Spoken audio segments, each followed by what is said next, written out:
Action Sports Jacks on ESPN 690. I'm Austin Lane, bringing you my three takeaways. Jaguars take another L to the Houston Texans. And with all due respect to them, a team that I really can't stand.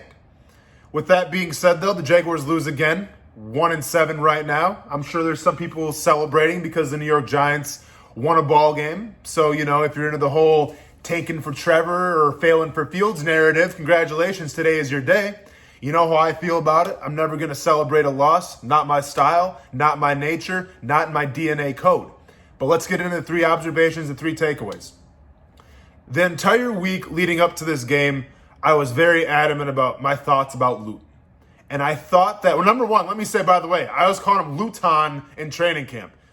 Jake Luton, all right? Obviously, after that game, you've earned the right to have your name called right.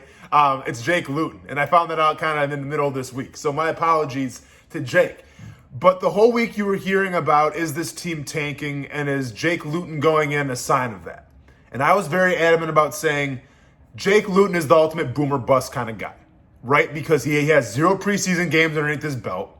He didn't really have any kind of starts in terms of training camp. He wasn't going with the first teamers at all.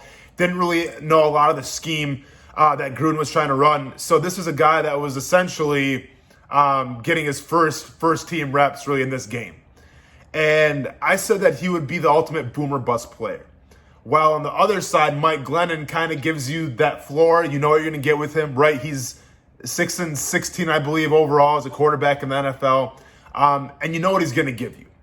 Luton was the outlier. Luton was the wild card. And I think today he showed that the Jaguars made the right decision in starting him. Was he perfect? Absolutely not. He had a couple bad throws. Probably should have had a couple more interceptions. Thank God the Houston Texans players dropped a couple of those. But when you go 26 for 38, 304 yards, a touchdown pass to DJ Chark that was beautiful. Obviously, he had a rushing touchdown as well where he shook like 2 people. Don't tell me the guy's not mobile, okay, because he proved that wrong already. So let's go ahead and put the whole he's not mobile things right to bed right now, because like I always say, if you go to college and if you lift weights and you had a strength coach, you're going to be a little bit athletic, okay? He's not Matt Ryan back there, all due respect to Matt Ryan. He's not Nick Foles back there. The guy can scramble when he has to, and he did. I mean, he had a couple throws on the run that were pretty nice. So overall, I thought it was a great day for Jake Luton. You know what? In this offense, listen, the whole thing about this year was seeing if Gardner Minshew's the guy. Obviously, we know that answer now, so we can put that answer to bed. But what we're starting to find out about this offense is, number one, DJ Chark is the guy. Going forward, DJ Chark is the money guy, okay? You got to shore him up for years and years to come, because he proved today that he actually is a number one receiver. When you get him the ball, good things are going to happen. And we saw it today with Luton and Chark on those connections. By the way, DJ Chark, congratulations on your baby. Number 2, James Robinson once again. I think he was 1 yard away from 100 yards, eclipsing the century mark. Didn't quite get there. But you see what happens when you have at least a halfway balance of run and pass. And that helped out Luton. And it was something that I was calling all week. Jay Gruden wasn't going to set this guy up for failure. Jay Gruden was going to set this guy up for success. And you set him up for success with how you run that offense, with those short passes, with being able to run the ball with James Robinson, and then running play action and throwing deep. Luton's got the arm, right? He's got to dial in the accuracy a little more, but I thought it was a masterclass game plan by Jay Gruden. Obviously, in that 4th and 1, they got stuffed. I didn't like that. And to be fair with you, and keep in mind now too, on that 4th and 1, if you watch that play, and I think it was in the 3rd quarter, Shaughnessy didn't get all of his block. And when I say Shaughnessy, he's a tight end, but he was lining up at fullback because they cut their fullback, their true fullback, in Bruce Miller.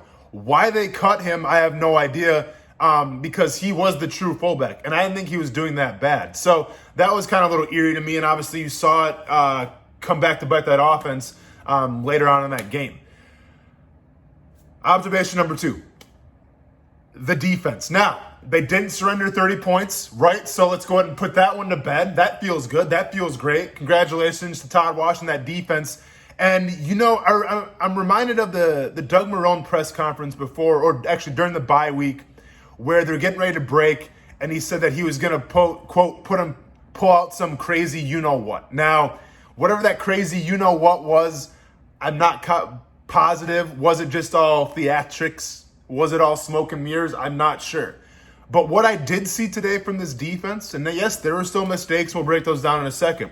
But the one different thing that I saw that we haven't really been accustomed to all year on that defense was blitzing.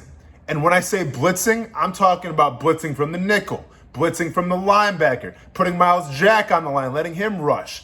I thought the Jaguars did a better job of manufacturing pressure. And this was a result of Todd Wash finally realizing, listen, we can't get home with 4 right now. Houston's way too talented on offense to give Deshaun Watson all the time in the world. So I thought the Jaguars did a better job of manufacturing pressure. Now, with that being said, it was still a rough game. Like they shut the run down, and that's awesome. Obviously, that long touchdown pass to Will Fuller should have never happened in the first place due to the clock being at 0. The refs missed it, but at the end of the day, hey, CJ Henderson, you still got to stop Will Fuller, right? And this is kind of like a little side note of observation number 2. Revolving around their defense right now, let's be honest, CJ Henderson, K'Lavon Chaisson, we haven't seen a lot of those guys. And if we have, it hasn't been on the positive side. That's very telling. It's very telling when your 2 first-round picks right now, in terms of impact, you got to ask yourselves, how much impact are they playing? Now, once again, with K'Lavon Chaisson, is he getting a lot of playing time? Are they putting him in the right spot? He's going from outside linebacker in college to now more of a defensive end look. Regardless of that, though, and I'm not trying to make excuses for K'Lavon at all. Regardless of that, though, when you're talking about CJ Henderson and Chaisson right now, you're talking about 2 guys who are taken in the first round who haven't been impact players on their team. One could argue right now that Devon Hamilton has made a lot more impact this season. Now, CJ Henderson had a great first game against the Colts. Don't get that twisted. Shut down T.Y. Hilton. I think he had an interception. Props to him for doing that. But when you're a young guy, we talk about regression or progression. And let's be honest right now. In terms of progression or regression, CJ Henderson falls on the ladder. Takeaway number 3. And this is kind of just a whole synopsis, right? This team's not tanking. So get it out of your head. Now, obviously, and on their personnel and things like that, they're probably not going to win a lot of football games. But I think with some of the play calling that you saw, I think with the quarterback decision today with Jake Luton, I think with the intensity that you saw with this team and having maybe some leaders like Miles Jack who is going to hold guys accountable, I was refreshed to see that this team just didn't lay down and die after a bye week. Now, once again, is this team going to win a lot of games? Probably not, right? Because in terms of personnel, of who they have, it's hard for them to go toe-to-toe with a lot of teams in this league, especially with Murderers Row coming up now. You got the Ravens coming up. You got the Packers coming up. You got some pretty solid teams coming up. But I'm just saying, I like the effort that I saw today. I like the fight that I saw. It was good to see Josh Lambo back. Obviously, that extra point was huge that he missed, but is it hard? It's hard for me to be that mad at him because let's be honest, the guy kicked a 59-yard field goal, Jaguars record, to put 3 points on the board. So I can't be that mad at Josh Lambo. Unfortunately, he got hurt on that onside kick, so we'll wait and stay tuned to that. If not, the Jaguars curses keep happening at the kicker position.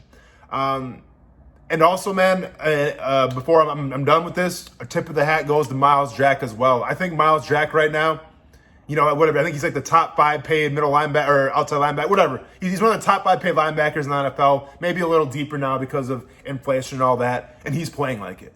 Miles Jack, hands down, is the best player on this defense. Miles Jack, hands down, is playing at a Pro Bowl level and possibly an All-Pro level. Probably should be an All-Pro level. Obviously, he's on a defense, though, that's not doing too hot.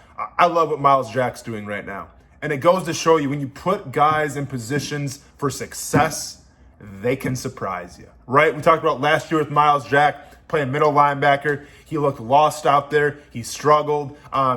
He'd be the first one to admit it. It's cool to see a guy this year really step into his zone, step into the position that he should have been at all along, and having a great year. All right, everybody, that's all I got to say. You better believe I'm going to be letting Brett Martin know about Jake Luton tomorrow because we were going back and forth. Is he the guy? Is he not the guy? I like what I saw from Jake Luton. So Brett Martin will get ready for that one, man. Check us out tomorrow starting at 3 p.m. Eastern Standard Time. Check your local listings, ESPN 690. Y'all have a good one, and y'all stay casual.